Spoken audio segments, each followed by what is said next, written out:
Welcome back. This is our second plenary, and I want to take a moment to introduce to you Basyle Tchividjian. Basyle is a professor at Liberty Law School and the founder and director of Grace. You see the name across the top there, Godly Response to Abuse in the Christian Environment. Before he started Grace, which I will describe to you in just a minute, he was serving in Florida as an assistant state's attorney and chief prosecutor of Sex Crimes Division. Also did some work with child advocacy there in Florida as well. Moved up to Liberty, and also just before that, I think he started Grace, right? Before you moved up to Liberty. What is Grace?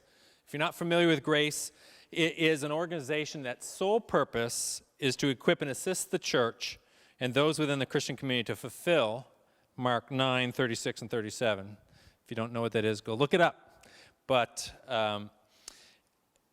what Grace does is provide consultation and help for churches to prevent child abuse, Christian organizations.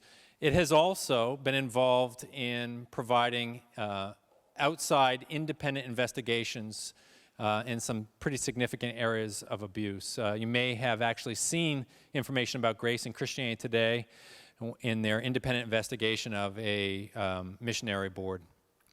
And there are others like that going on. So that's what Grace is, and Boz directs that. And on the Grace board are people who are psychologists, attorneys, pastors, seminary professors.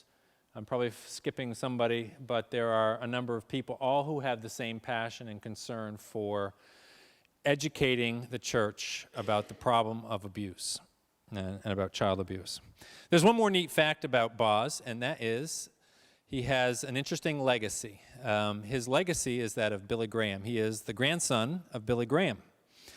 And he was actually not born in the U.S., but in Switzerland, right? And so, Boz, come share with us some of your thoughts about how we deal with offenders in the church.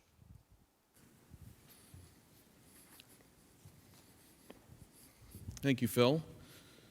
I don't know what reason he gave for doing the swap. Did you give them, like, why we switched around? Okay, well, I'm going to give that reason because I think being honest and transparent is important. I was lost. And I've learned in Pennsylvania, I guess, that it's very confusing. And I grew up in South Florida, which is a pretty metropolitan area. But like today I got on a turnpike, and I realized that it was a mistake when I saw it said next exit like 15 miles. And I was looking like, man, is there anywhere I can do a U-turn on this thing?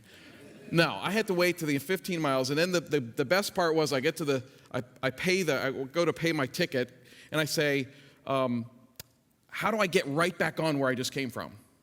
And she looks at me and she goes, you need to pay first. She goes, my priority is your payment. And once you're done with that, I'll tell you how to get it. I start laughing. I was like, this is great. I do like Philadelphia. It's great. Anyway, that's why I'm late, and I apologize.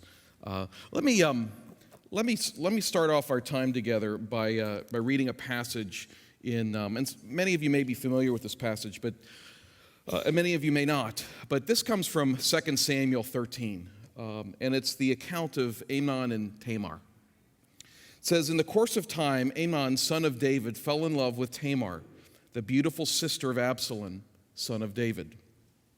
Amnon became frustrated to the point of illness on the account of his sister Tamar, for she was a virgin, and it seemed impossible for him to do anything to her. Now Amnon had a friend named Jonadab, son of Shimeath, David's brother. Jonadab was a very shrewd man. He asked Amnon, why do you, the king's son, look so haggard morning after morning? Won't you tell me?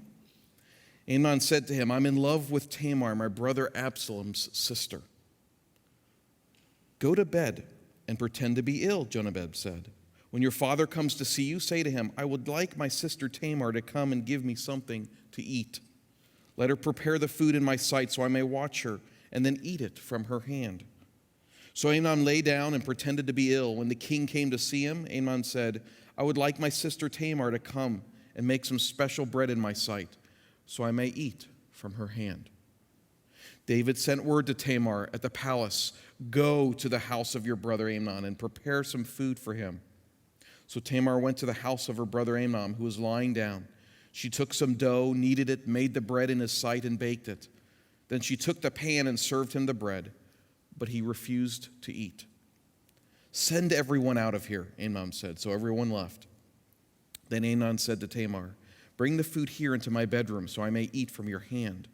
And Tamar took the bread she had prepared and brought it to her brother Amnon in his bedroom. But when she took it to him to eat, he grabbed her and said, come to bed with me, my sister. Don't, my brother, she said to him, don't force me. Such a thing should not be done in Israel.